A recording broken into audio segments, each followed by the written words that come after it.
A billion-dollar empire collapsing, a justice system on the edge, and one senator daring to ask the question nobody else would. What happens when Americans stop believing their own government is fair? That's the fire Senator John Kennedy lit when he grilled Pam Bondi in a tense hearing that could shape the future of the Department of Justice.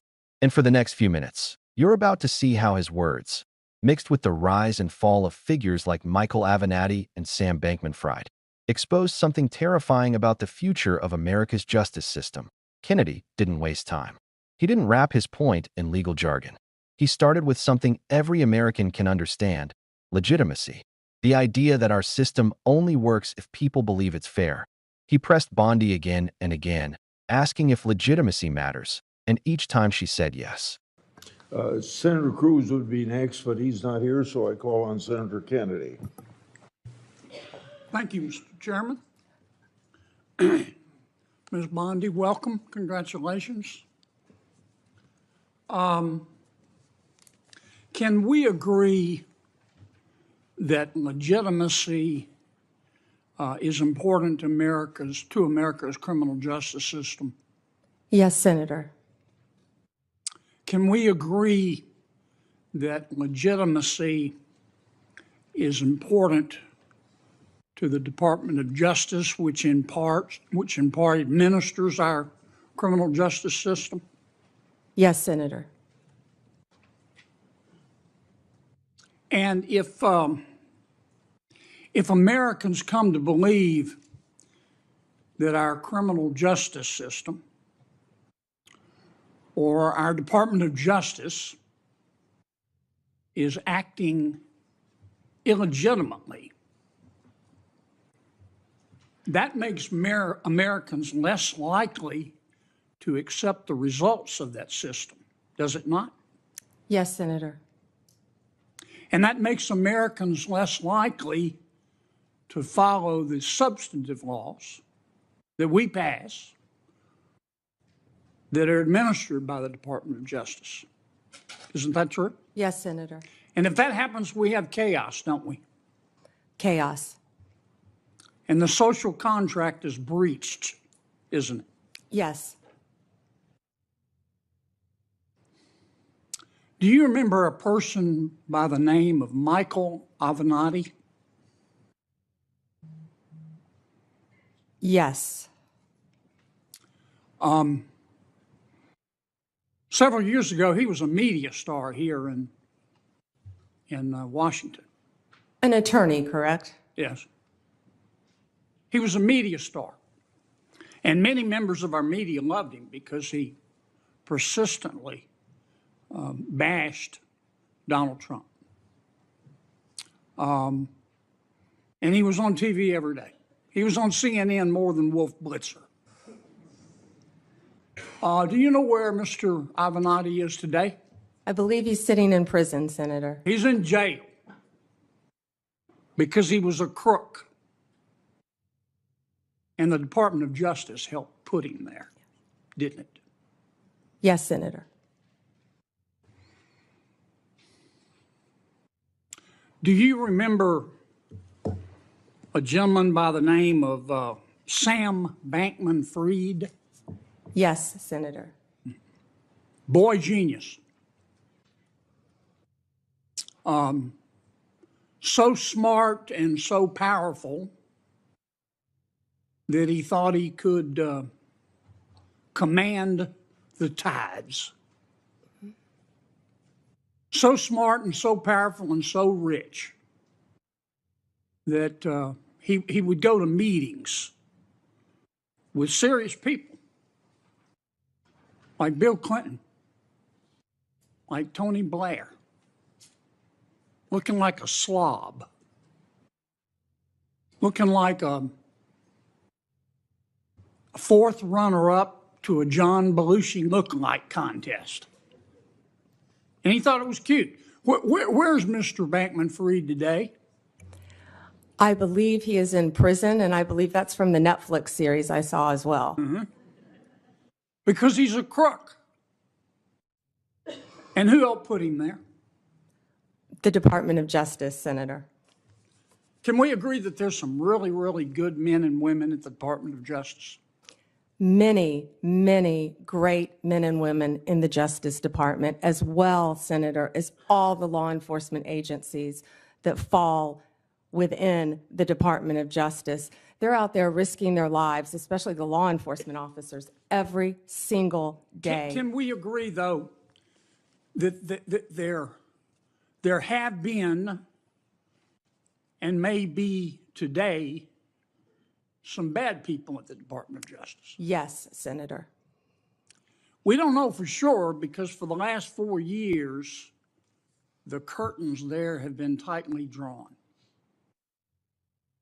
But I think a minority of people there have delegitimized America's criminal justice system.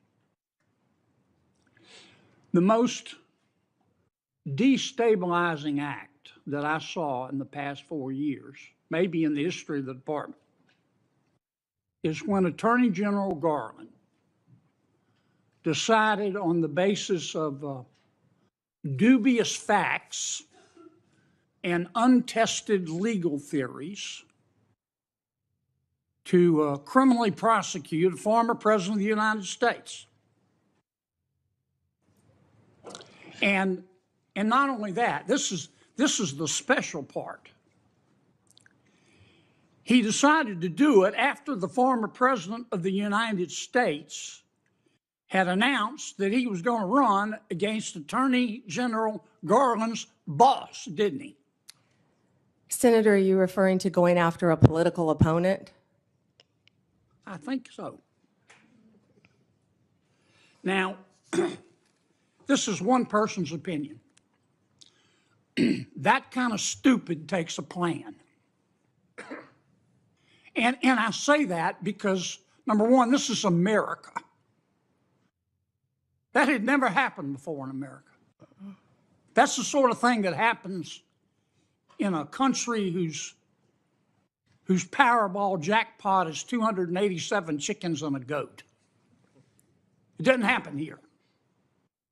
And I call it stupid because it broke the seal. It broke the seal. It normalized it. There are a lot of ambitious prosecutors in America, Democrat and Republican. And I'll bet you right now there's some prosecutor in a particular state thinking about, well, maybe I ought to file criminal charges against President Biden's inner circle for conspiring to conceal his mental decline. And that's the road we're headed down. And you've got to fix it, Counselor. You've got to fix it. And here's, in my judgment, what I would ask you to do. Find out who the bad guys are and the bad women and get rid of them. Find out who the good people are and lift them up. But do it on the basis of facts and evidence and fairness. Because the temptation of some people is going to be, they're going to tell you, look, two wrongs don't make a right, but they do make it even. Don't resist that temptation. Help us restore legitimacy to the Department of Justice. Thank you, Senator. But Kennedy wasn't satisfied. He pushed further. If Americans think the system is illegitimate, if they believe it's rigged, then why would anyone respect its rulings? Why would they follow its laws? His conclusion was chilling. Without legitimacy, chaos follows. Protest, defiance, and the total breakdown of the social contract. That's not just theory. That's a warning. And Kennedy knew exactly how to prove it. To drive his point home, he pulled up names everyone remembers. Michael Avenatti, once the media's golden boy, plastered on TV screens, celebrated for attacking political opponents. He strutted across CNN like he owned the place. But today, he's sitting in prison. Kennedy didn't bring this up for drama. He used it to remind everyone that the justice system can still bite. It doesn't care if you're a TV star or the flavor of the month. If you're a crook, the system can still take you down. But here's the catch. That only works if the system applies its power fairly, without playing politics. Because selective justice is no justice at all. And Kennedy wasn't done. Next came Sam Bankman-Fried, the so-called genius of crypto. The man who thought he was untouchable, who strutted into meetings with world leaders like Bill Clinton and Tony Blair while dressing like a college dropout. Kennedy mocked the arrogance, the way he turned sloppiness into a costume of power. Bankman-Fried thought he was too big to fall. But today, he's in prison too. Kennedy's message was clear. The DOJ can still bring down the mighty, but only if it resists the temptation to play politics. Because if it doesn't, victories like these become meaningless. They become distractions in a system Americans no longer trust. That's where Kennedy's questioning hit its most dangerous point. He reminded Bondi that the Department of Justice is more than a courtroom. It's the foundation of the entire country's trust. And while thousands of men and women inside the DOJ are risking their lives, chasing fraudsters, protecting families, and defending ordinary Americans, a small minority can ruin it all. Kennedy accused that minority of delegitimizing the system by twisting justice into a political weapon. He said the curtains have been drawn too tightly for years, hiding misconduct from the public. And every time the DOJ mishandles a politically charged case, that curtain gets darker. The stakes couldn't be higher. Kennedy's sharpest warning came when he pointed to the decision to prosecute a former president. He didn't hedge his words. He called it stupid, not because it let someone walk free, but because it broke the seal. America had never done that before. It normalized something that should never be normal, turning the justice system into a battlefield for political revenge. Kennedy warned that once the seal is broken, there's no going back. Every ambitious prosecutor in the country, Democrat or Republican, will start looking at the other side's leaders and thinking, why not? Imagine it.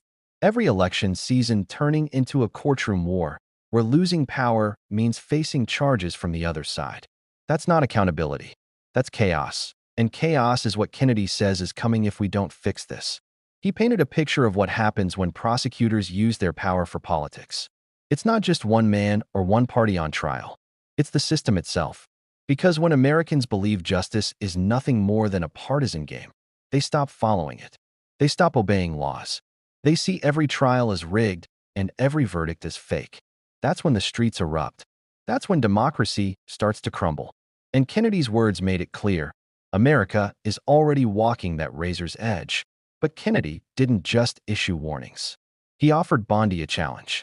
He told her to root out the bad actors inside the DOJ, to find the ones who twist the law and remove them, to lift up the men and women who do their jobs with fairness and courage, and to resist the voices telling her to fight corruption with more corruption. Because two wrongs don't make a right. They don't make justice. They just make revenge. Kennedy's demand was simple: restore legitimacy with facts, evidence, and fairness. Nothing else will work. That's the thread tying everything together. The downfall of Avenatti, the crash of Bankman-Fried, and Kennedy's grilling of Bondi. They all point to one truth. Justice only works when it's blind. If it's selective, it's worthless. If prosecutors decide cases based on politics instead of law, then America's justice system is nothing more than a weapon dressed up in legal robes. And that's a future we cannot afford. So what happens next? That depends on whether leaders like Bondi rise to the challenge. If she succeeds, the DOJ could begin to restore its credibility. It could prove that fairness still matters, that no one is above the law and no one is beneath its protection. But if she fails, if politics continues to poison prosecutions, then every courtroom in America risks becoming a stage for partisan revenge. And once that happens, there may be no way back. Here's the truth. Avenatti thought fame could shield him, and it didn't. Bankman-Fried thought money could shield him, and it didn't. But what if politics becomes the ultimate shield? What if connections, party loyalty, or media power decide who faces consequences and who doesn't? That's the nightmare Kennedy warned about. Because once the system bends to politics, it doesn't snap back. It stays broken. And broken justice means broken trust. This is why Kennedy's hearing with Bondi matters more than a headline. It's not just about her confirmation. It's about whether the DOJ can still be trusted to deliver justice without fear or favor. Because if Americans stop believing in that, then the glue that holds the country together starts to crack. Laws only matter if people respect them. And people only respect them if they believe the system applying them is fair. Strip away that belief, and everything else unravels. The stakes don't get higher than this. The legitimacy of America's justice system is on the line. And Kennedy's voice, echoing in that hearing room, is a warning for everyone. Fix it now, or watch chaos take its place. So what do you think? Can Pam Bondi restore legitimacy to a system that feels like it's cracking under pressure? Or are we heading into a future where the law is just another weapon in Washington's arsenal? Let us know your thoughts in the comments below. And if you want to keep uncovering the stories that the mainstream won't tell you, hit that subscribe button, give this video a like, and stay tuned. The next one is even more controversial.